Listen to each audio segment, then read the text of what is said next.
Okay. So inside, a reflection on the role of the avatar in a dystopian world. This is part of a bigger project, so it's a small part of my master's thesis, and it's a small part of this small part about unnatural narratives and the role of the avatar is playing in unnatural narratives. But and this time I'm more working on the embodiment side of avatars.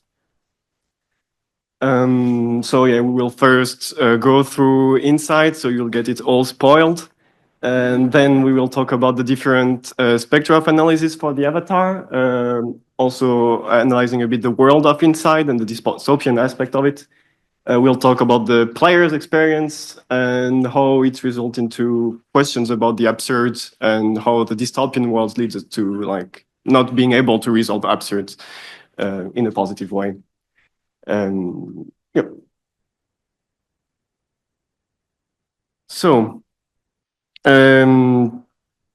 Yeah, Inside is a 2.5D cinematic platformer.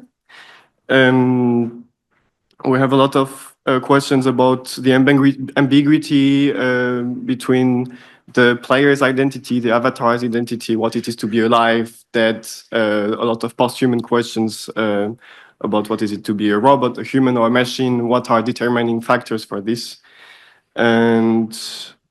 And without further, I will just go through the game. So it starts. So this is the main menu when you open the game, and it starts in medias res. You don't have any menu between the front page, and then when you start playing, so it's straight into the game. You're escaping from you don't know you don't know what first. But you have elements that are quite clear about the ambience and global mood of the world. So checkpoints, soldiers, in the first 30 seconds of the game, you can be killed in 3 different manners. You have dead animals. So also you see that the whole nature and ecosystem is completely in disastrous situation. You see also. So this is where the 2.5D plays a role here. You have from the background elements about the game's world and how people get apparently deported and transported in a truck. You go through a sort of QA tasting phase for the game. So these beings that you see around the player are central to the game's world. They are zombie-like creatures, so half autonomous, half controllable.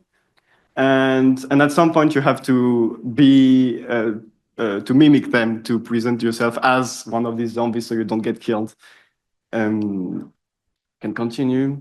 So this is one of the central mechanic of the game. It's the mind control mechanic. So during the game, you can enter some mind control helmets, and you have a mise en abîme of control, meaning that so you're controlling your avatar, which is controlling one of these zombie-like creature, which are themselves entering another mind control helmet and controlling a third avatar, the carrier's body. So you already have this ambiguity of what are you controlling, what is controlled or what is not controlled in the game, recursively.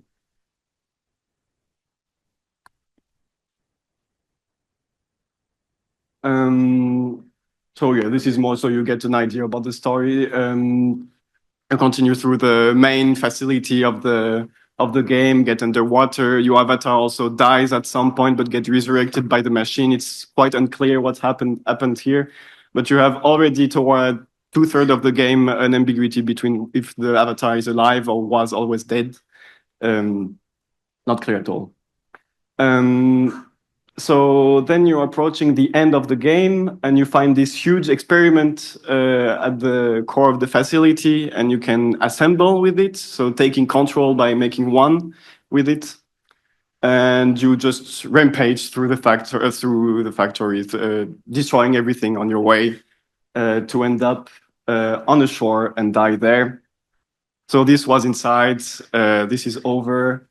Oh, just joking. There is a second ending to the game, which so during your playthrough you have multiple collectibles that you can get that are shown in this central room, and you have to do back and forth loading states between the checkpoints to retrieve them.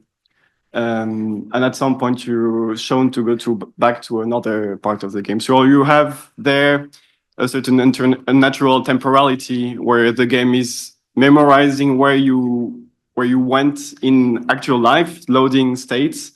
Whereas in the first playthrough, it was really linear temporality. You go from left to right, both geographically and in time.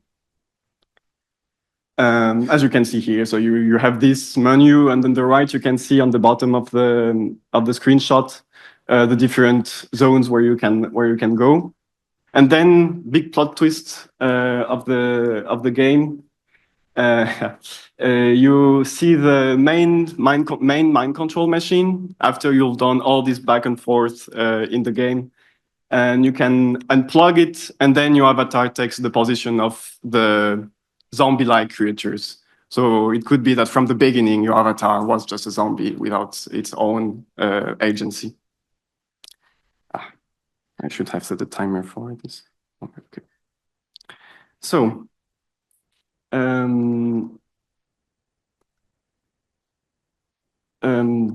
yeah, I want to start with the definition of like different spectra in which we can analyze an avatar role in a video game. So you can have understand the avatar from a tool to character spectrum. So at the shell, so really just as a tool, just using the avatar to interact with the game. As a role, so you have kind of empty box that you can fill with what you want, but the avatar is still half determined. Or you have a whole personality avatar where you're just following the adventure and the character of the avatar. Then you can see in terms of performance, because video games are also about performativity in the way you can play a role. So the most white sheet would be to have like a make-believe character, where you're making up the character from start to end. You could have some guided improvisation character, so you have some framework to work with, but you're still making choices, and the scripted character. So those two first things are a bit linked, but not totally, because you could have a make-believe character, but still, because you make it yourself, it gets a personality and then it's fixed. So these things are really separate spectrum, but still useful and interrelated. And then you have the role of the death of the avatar. So temporary failure, that would be in classic game, in MP platformer. Mario dies, but he revives 1 second later, so it's just temporary failure. You could have as a definitive failure, so that would be more related to competitive game, or if you think it's a game like chess, where if your king dies, well, not technically dies, but or any other competitive game, when you die, the game is over. So you have more meaning and more care for your avatar's life, but it's still really linked to the mechanics of the game. It serves the mechanics more than a narrative.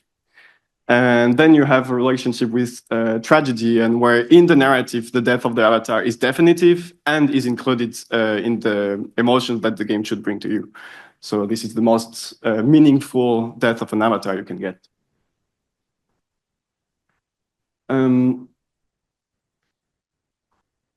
So all of these binaries I showed, there are underlying power relationships that are implied by them. There is a hierarchy, of course. I mean, you can understand quite easily that having full agency, being an object or a subject, doesn't give you the same power role and power hierarchy. In the society or in any power structure. So there are two ways of understanding the avatar, and we can see it and using the tools of analyzing depending on its automated avatar action or character autonomy. So automated avatar action are context-dependent action that is the player's focus on her goal. So it's just an utilitarian way of using the avatar linked to the tool. So it's really the player that is put forward, the player's agency is put forward to be able to play with the world she inhabits. And the avatar as a subject, then the avatar has its own limitation that is it's imposing on the player. So the player's agency is this time limited. So it's about powerlessness and taking away some power from the player. And you can see also in Insight, this is exemplified. So you have the avatar looking around the world without you touching it, the avatar being limited, changing its postures, its pace, its movement on its own without me touching or controlling this. So there is a relationship between who has the agency here. Is this the avatar? Is this the player?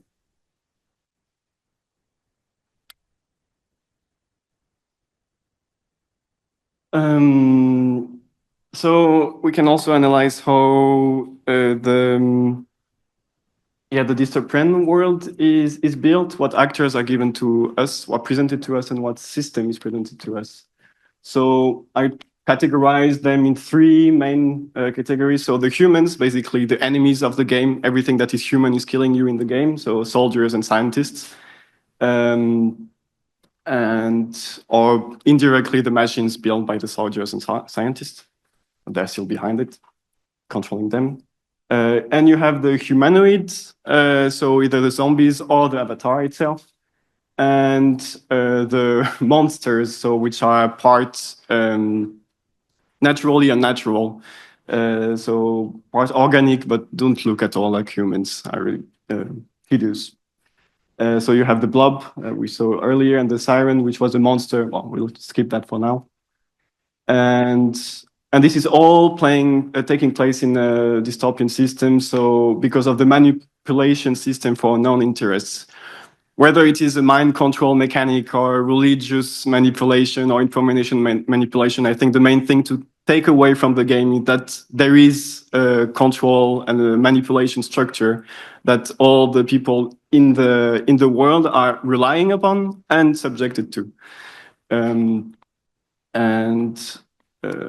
So this is the part of how the games world works, and part of how we interact with the world is the control mise en abîme. So from the player to the avatar to the zombies, so we're part of a chain of control that just could go indefinitely inside the game, and also could lead to ask yourself the question, what if I'm myself an avatar? Would that change anything if there is a ontologically different being on the superior plane controlling me? And so the game presents two endings. So there are presenting two opt-out options from this system. How do I escape this dystopian system? So it's either revolution with the mass. Basically, I'm incorporating, I'm making one with the mass of the game, with the blob. Or in the second ending, I'm subverting the system. I'm using all the tools available to me, even the save and load states, and I'm destroying the system from the inside. I don't know if that's the main explanation for the game. If you're inside the system, inside the blob, that might be. Next, we're going to talk about the player and the avatar relationship. So what is interesting for us is the protagonist. When the protagonist and player character are in the same narrative layer and are identical, so that's the second ending of Insight, and where the avatar is the protagonist. So that would be the first ending of Insight.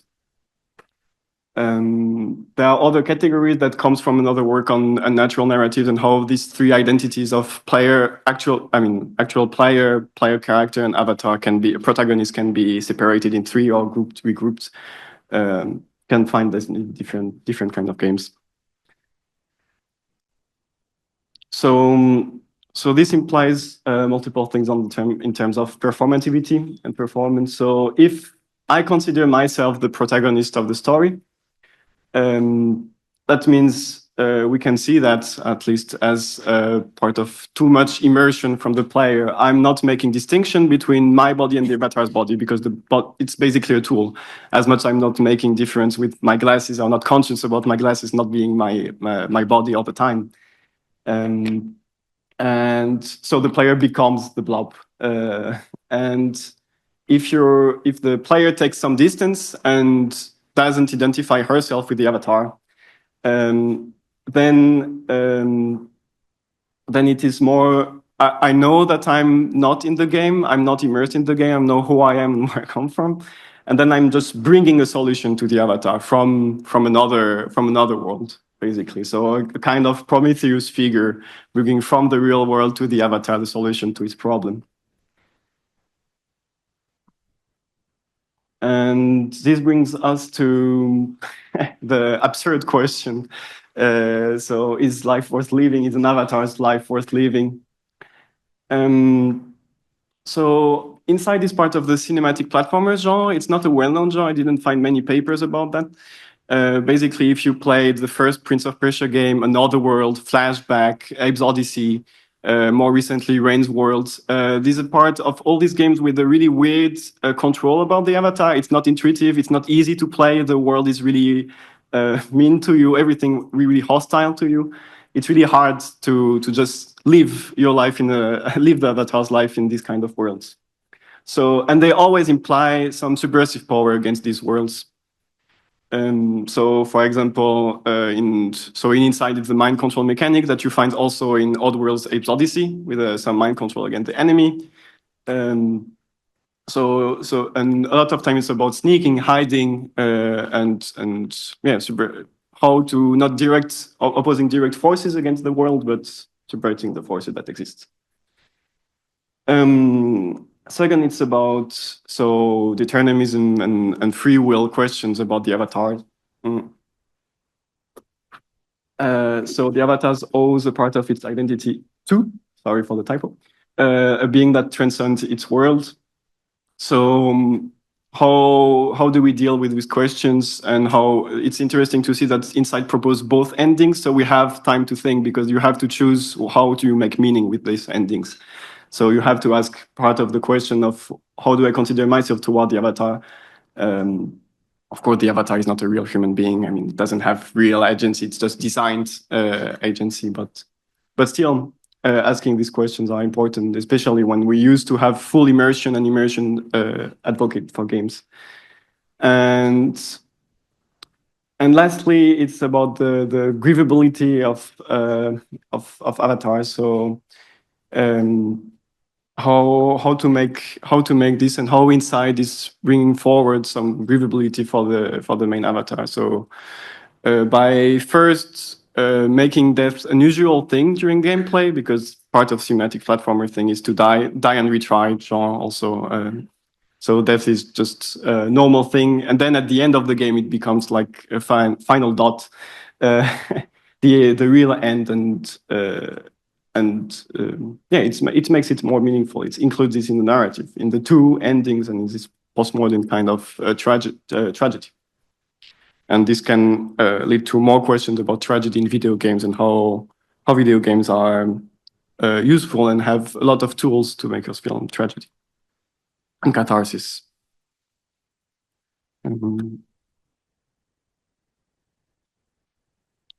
Yes, so all these dichotomies, all these binaries that Inside proposed to explore are existing because of power relationship, and I think they are really useful to make us aware of this kind of power relationships.